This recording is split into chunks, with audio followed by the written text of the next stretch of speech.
Di sini gue paham banget, semua dari kalian ya yang nonton video-video gue seperti ini itu pengen hidupnya berubah, kalian pengen ngerasain perubahan hidup. Dari tempat yang sekarang kalian berada, kalian pengen gimana caranya hidup kalian bisa improve jadi lebih baik.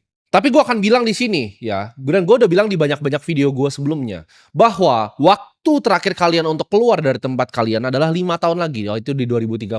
Jadi ini bakal jadi 5 tahun paling krusial di hidup kalian. Mau kalian percaya gue atau enggak, terserah ya. Tapi gua janji nih, kalau lu abaikan omongan gua hari ini, lu akan mengalami penyesalan seumur lu hidup. Zaman dulu, kalau misalnya lu jadi seorang budak, itu sulit sekali untuk kalian naik kasta untuk bisa jadi royalty atau jadi raja. Hampir tidak mungkin. Karena dari garis darahnya sudah jadi budak. Ini ada perubahan ya di sekitar tahun 1960-an di Amerika. Di mana buruh pabrik kasarannya, dia bekerja keras bisa punya rumah, bisa punya mobil dan punya istri yang sayang sama dia.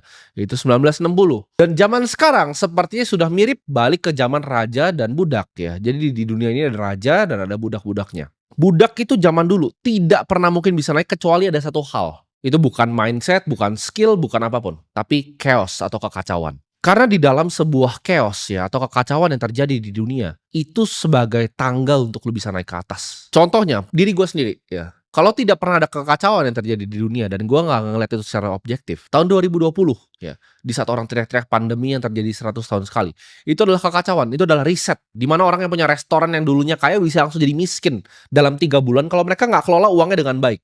Dan banyak sekali terjadi loh. Restoran, toko retail tuh banyak sekali yang bangkrut dan tutup. Yang tadinya itu perusahaan bapaknya 30 tahun hidupnya udah nyaman, anaknya naik BMW, kuliah, tiba-tiba jadi miskin. Itu banyak sekali. 2020. Kekacauan itu adalah tangga untuk gua. Untuk gua melihat apa? Gua melihat kesempatan untuk beli saham-saham bank yang terdiskon di saat semua orang takut. Jadi disitulah tangga gua mulai gua naik tuh anak tangganya. Gua kan dari bawah, gua dari level budak tadinya. Gua bukan raja, gua bukan darah bangsawan, gua bukan anak dari orang kaya. Tapi gua manfaatkan kesempatan itu untuk justru gua bisa jadi kaya. Jadi gua bilang tadi, chaos itu adalah sebuah tangga. Jadi jangan takut ketika gua bilang nanti akan ada gelap, akan ada krisis. Lihat itu sebagai tangga. Kita lihat sama ya di abad 18 dan 19 di mana terjadinya revolusi industri yang luar biasa. Orang-orang yang tadinya buruh ya itu bisa berinovasi, mereka bisa dengan otak mereka menciptakan sesuatu di revolusi industri, menciptakan mesin kalau mereka pintar secara fisika, matematika. Mereka bisa menciptakan mesin yang membantu umat manusia. Inovasi ini yang tadinya dia buruh, dia pintar ya kan, dia dilahirkan dari keluarga buruh, dia sekolah yang baik, lalu dia bisa berinovasi, dia bikin paten dari inovasi dan dia jadikan pabrik dan apa yang terjadi? Naik kelas. Dotcom era ya tahun 1990 sampai tahun 2000 di saat semua orang bilang oh internet itu scam, internet itu nggak akan kemana-mana, email akan tetap dikirim pakai surat, apa yang terjadi? Orang-orang seperti Jeff Bezos, orang-orang seperti Bill Gates itu lahir. Orang-orang seperti Larry Ellison yang bikin Oracle itu tadinya level buruh. Larry Ellison tuh orang tuanya nggak kaya sama sekali. Jeff Bezos tuh mulai Amazon, kalau lu lihat foto zaman dulunya itu dia mulai dari garasinya, meja aja pakai pintu dia, tapi jadi seperti sekarang karena tadi kekacauan, perubahan ya. Perubahan dan kekacauan itu adalah sebuah tangga. Dan nextnya tangga yang lu lihat apa? 2009 ini, ketika terjadinya krisis ekonomi global, lahirlah Bitcoin yang diciptakan oleh Satoshi ini. Kalau lu nggak take part dalam disrupsi ini dalam 5 sampai ya mungkin 6 tahun ke depan, hidup lu akan ketinggalan berantakan.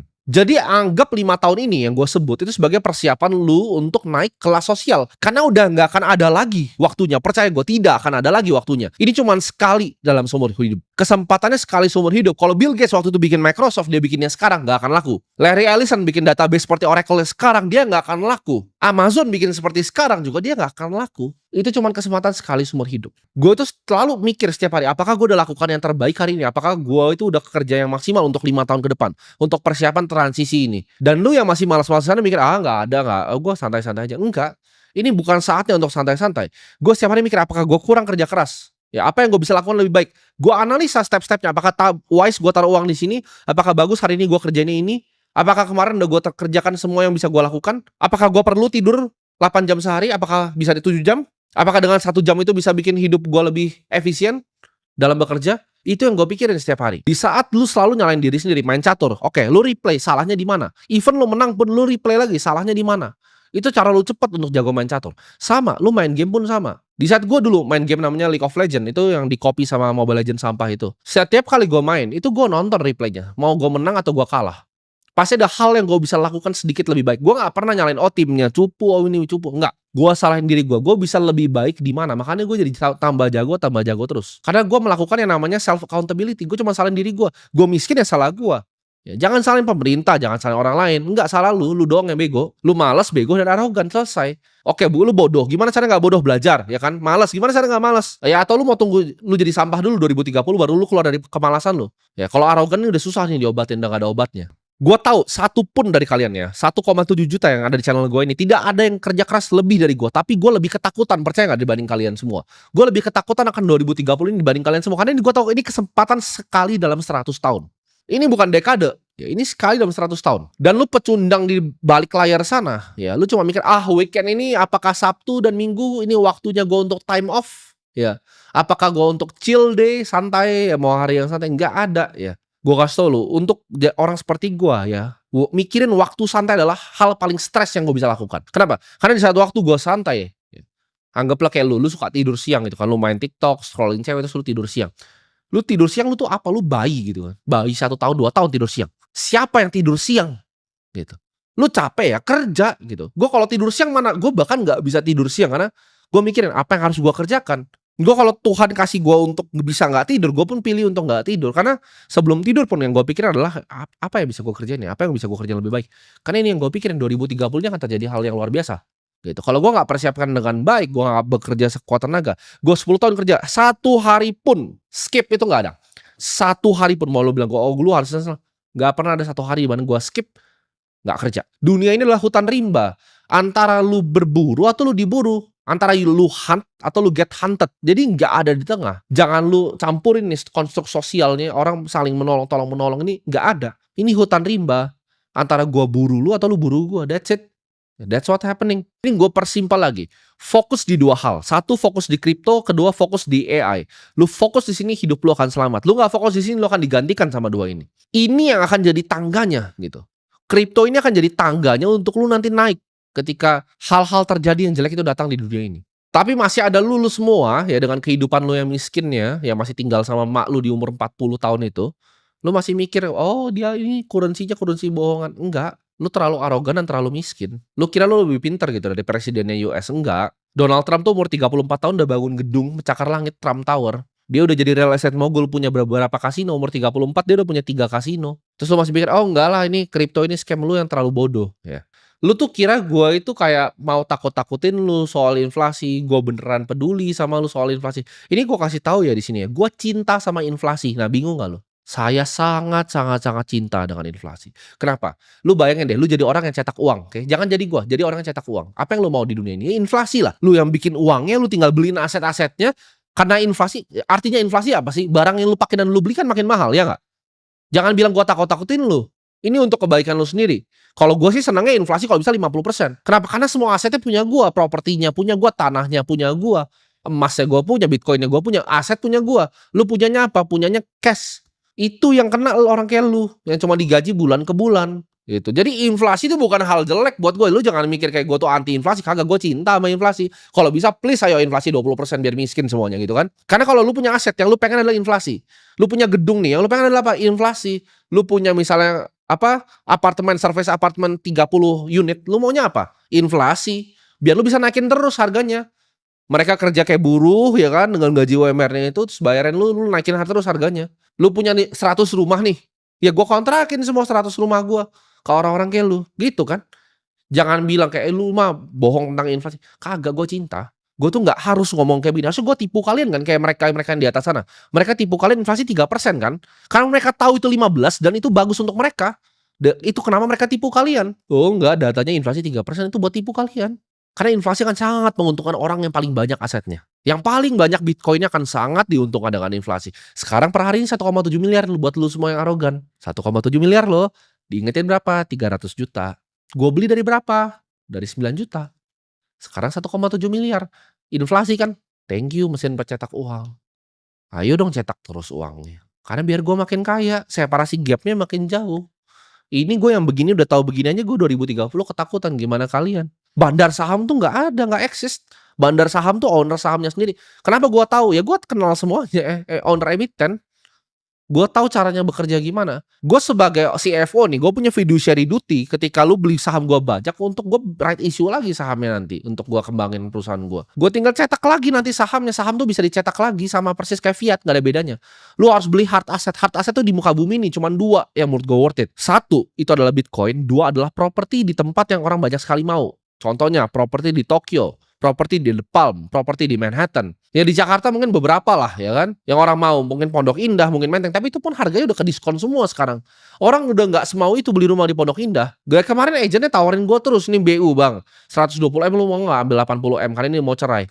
Gue ini BU semua gitu. Jadi opsinya mana kalau di sini? Mungkin di Bali, certain tanah yang di Canggu itu mungkin oke. Tapi kan lu tidak punya akses seperti itu. Lu cuma bisanya beli Bitcoin. Ya beli itu kan udah gue kasih dua nih, Bitcoin atau properti langka. Dan gue tahu orang-orang yang nonton sini 1,7 juta yang mungkin bisa beli properti langka itu paling cuma 10.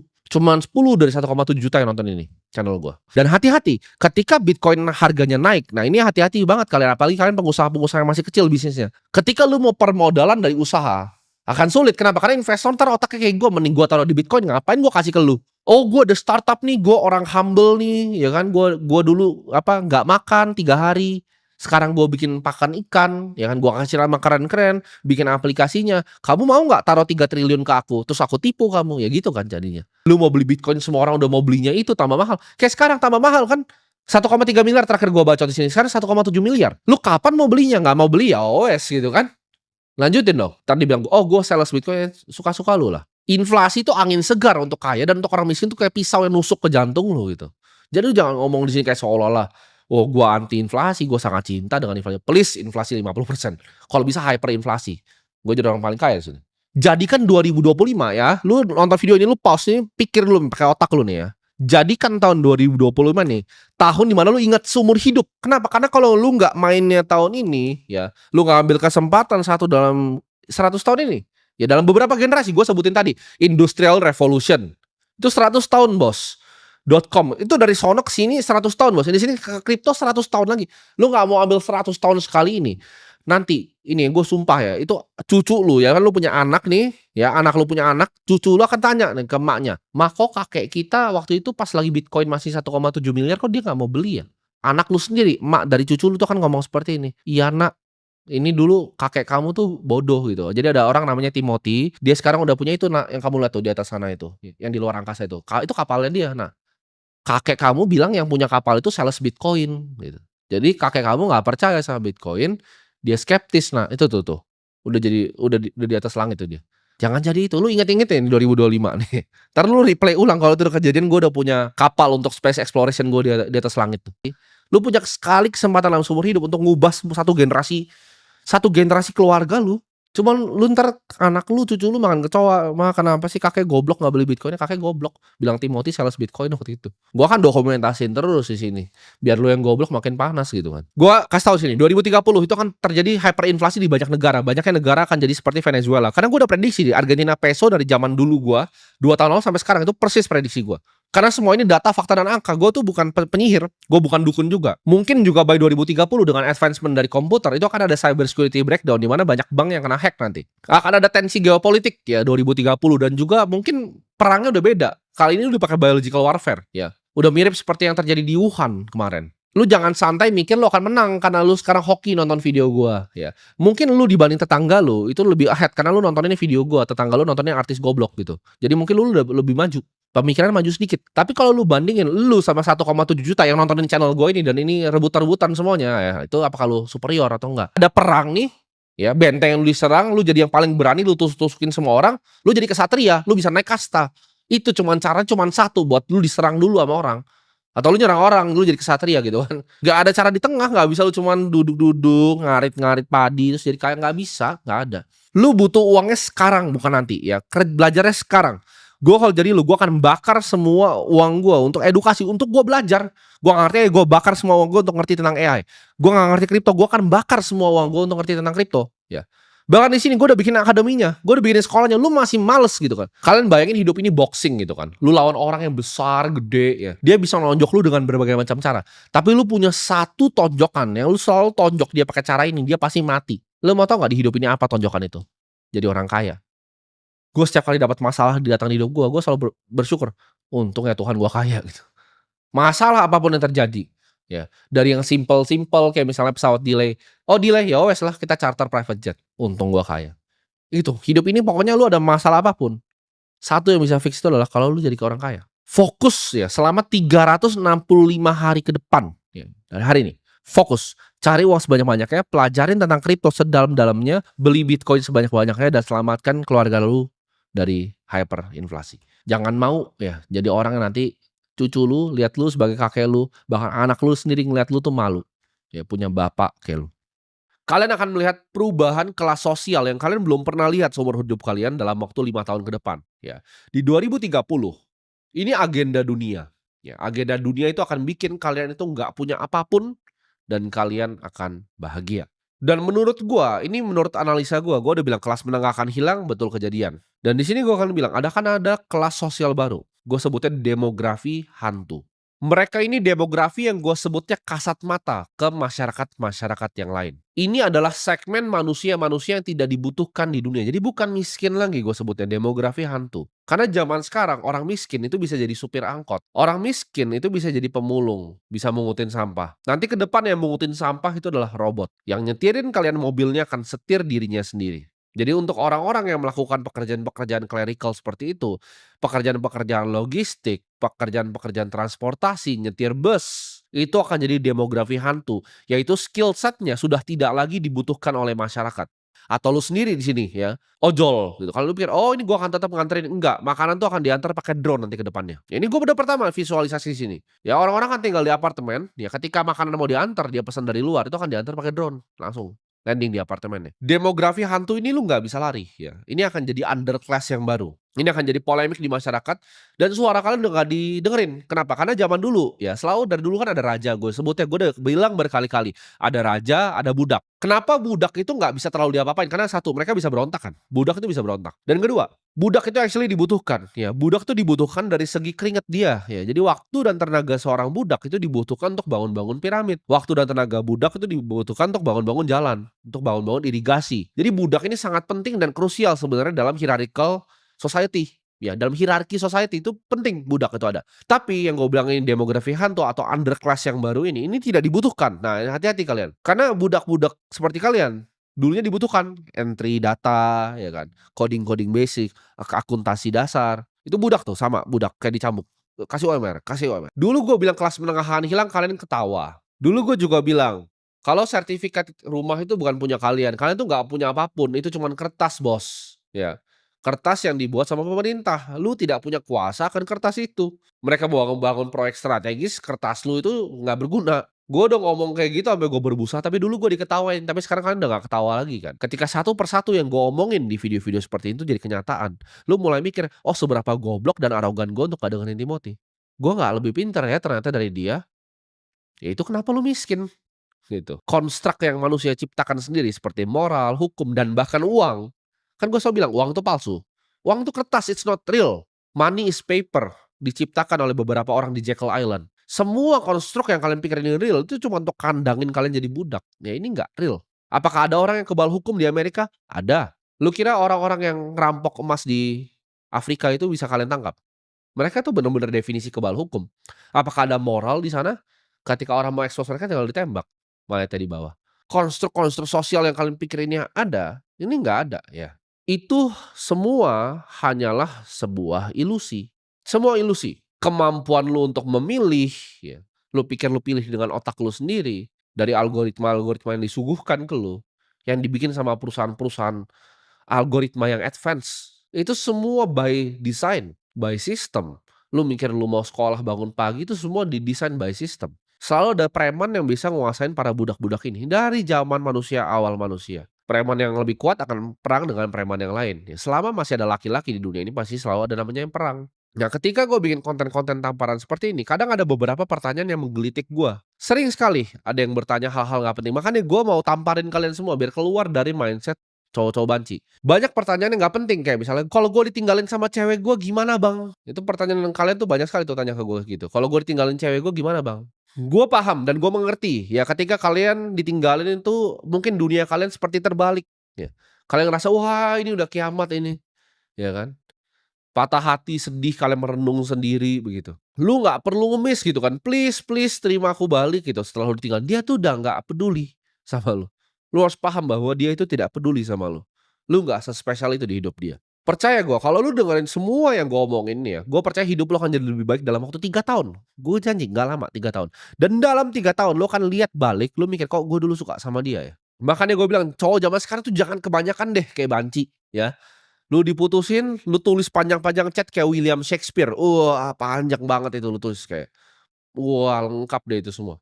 Nggak perlu, ya. Yang lu perlu lakukan adalah bilang terima kasih. Lu nggak perlu marah juga, nggak perlu marah, nggak perlu lebay. Bilang aja terima kasih, ya. Udah, habis tuh. Lu fokus jadi yang terbaik diri lu fokus di industri 2 yang gue bilang tadi. Setiap kali lu ditinggalin, itu bukan salah ceweknya, suka-suka dia mau tinggalin lu atau enggak. Tapi biasanya ditinggalin lu untuk apa? Untuk cowok yang lebih kaya, cowok yang lebih mapan, sederhana. Jarang dia tinggalin lu buat cowok yang lebih ganteng, ya kan? Pasti cowoknya lebih kaya dan lebih mapan, karena cewek juga nggak bego.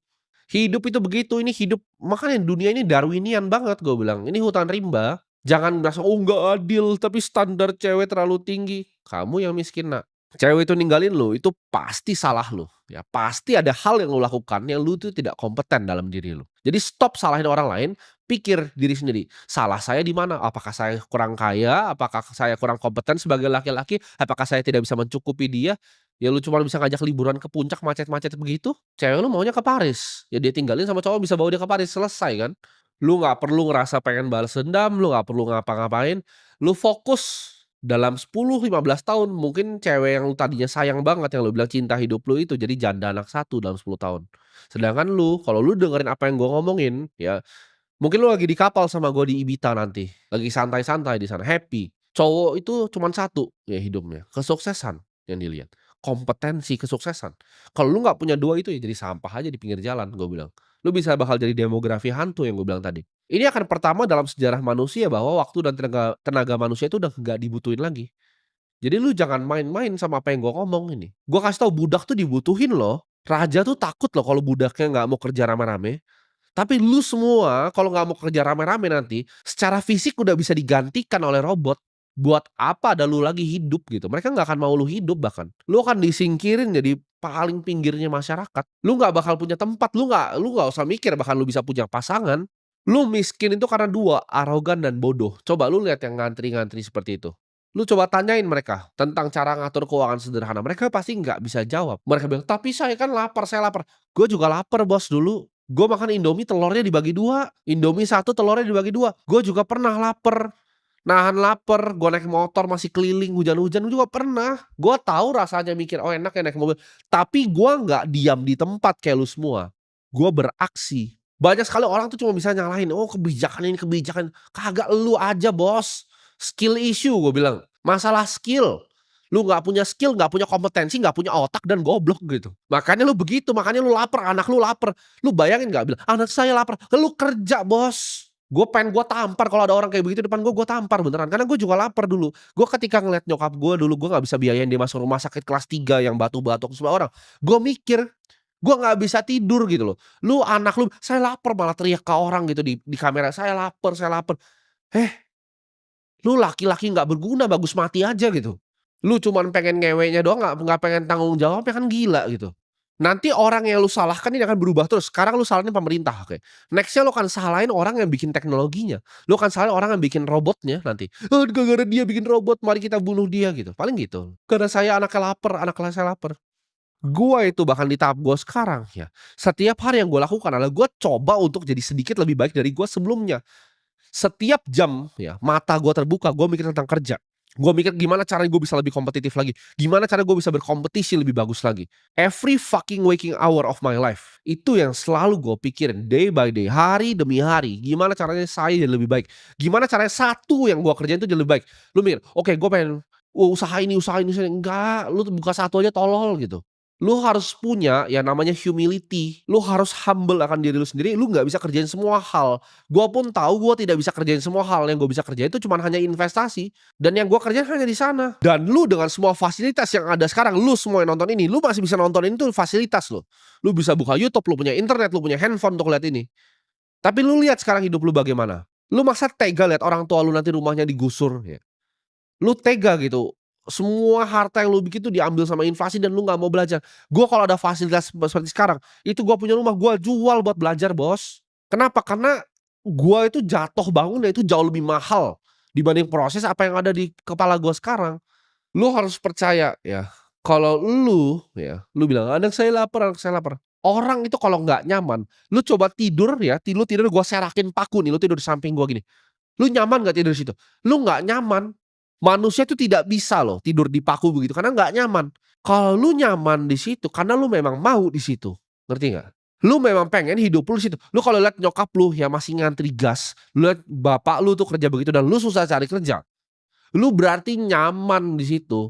Lu cuman lanjut aja nonton terus konten-konten nggak berguna gitu kan. Lu main game terus, lu nyaman Bos hidup kayak gitu. Gua di saat susah, saat gua makan aja itu Indomie telur bagi 2, itu yang gua pikirin apa setiap harinya? Gua nggak bisa tidur. Gua pikirin gimana cara gua bikin gimana cara gua ini aksi aksi aksi, belajar belajar belajar, gua belajar terus, gua aksi terus, gua coba terus, gua nggak pernah nyerah kayak lu. Lu kalau hidup lu masih 3 tahun, 5 tahun masih begitu aja, ya lu berarti lu suka di situ, lu suka tidur di situ gitu loh. Lu jangan bohongin diri sendiri kalau, saya begini." Itu dia cuman teriak-teriak depan kamera, balik ke rumah juga ngerokok lagi di depan kayak orang tolol gitu. Gua kadang mikir kalau gua liat orang kayak begitu tuh, gua masuk ke dalam kepalanya apa sih yang dia pikirin gitu kan. Tapi saya susah, saya butuh bantuan, saya butuh subsidi." Semua orang juga susah, Bos. Semua orang juga laper. Semua karyawan gua di sini kerja mati-matian sampai malam. Tapi kan mereka punya kesempatan, gua nggak punya. Ya lu mati aja, nggak usah hidup gitu. Kebanyakan alasan, kenapa gua nggak bisa jadi kaya? Kenapa ada orang lain bisa kaya, kenapa gua nggak bisa? Kenapa dia bisa punya gedung itu? Kenapa gua nggak bisa punya gedung itu? Gitu. Lu jangan nonton ini, lu merasa semangat tapi cuman 1 jam gitu kan. Lu panas sejam terus kayak udah lu berhenti. Aksi, konsisten, terus-menerus gitu. Jangan cuma sejam, 5 tahun setiap hari lu jangan stop kerja. Tiap hari Sabtu, Minggu kerja, Senin, Selasa, ya. 7 hari seminggu lu kerja. 14 jam minimal sehari, gua yakin lu nggak bakal miskin, tapi kan lu nggak mau. Lu nyaman tidur di situ. Orang karton kok di lantai, ya wis ah gua tidur di gubuk gua. Lu happy dengan kondisi lu sekarang. Ketika lu masuk demografi hantu gua bilang tadi, ya, lu cuma akan menangis, tapi ketika waktu itu ya, ketika lu menangis, kalau sekarang buruh berteriak, bos-bos masih butuh mereka untuk pabriknya, masih dibego-begoin, "Oh iya ya kalian naik sebentar ya gajinya ya." Tapi next-nya, "Ah mati aja lu, gua ganti robot." Nah itu lu mati di situ. Lu berteriak-berteriak ke media tuh udah nggak ada fungsinya lagi. Makanya gua ngomong ini ya, gua bukan merendahkan lu, gua sayang sama lu. Gua pengen lu berubah, gua tahu garis finish-nya itu deket, ya waktunya tuh 5 tahun lagi, ayo lari gitu, pantat lu tuh gua tampar gini, lari gitu. Kalau perlu rambut lu gua jambak, gua bawa gitu. Karena serius gua, ketika nanti udah 2030 ya, 2035, 2040, gua ngeliat orang-orang begitu, gua nggak akan kasih lagi karena gua udah capek-capek nih, karena ngapain gua buang waktu gua. Harta paling berharga di hidup gua itu bukan uang gua, tapi waktu gua. Waktu gua tuh mahal gak bisa diambil lagi. Gua buang waktu gua ya, berbusa mulut gua ngomongin begini ke lu, biar lu bangun. Kalau lu nggak mau bangun, lu masih mau biarin diri lu nggak sayang sama keluarga lu nggak sayang bahkan sama diri lu sendiri, ya udah gua nggak bisa bantu lu lagi. Dan gua akan biarin gitu ketika lu nanti minta minta tolong nggak mau makan kecoa, gua biarin.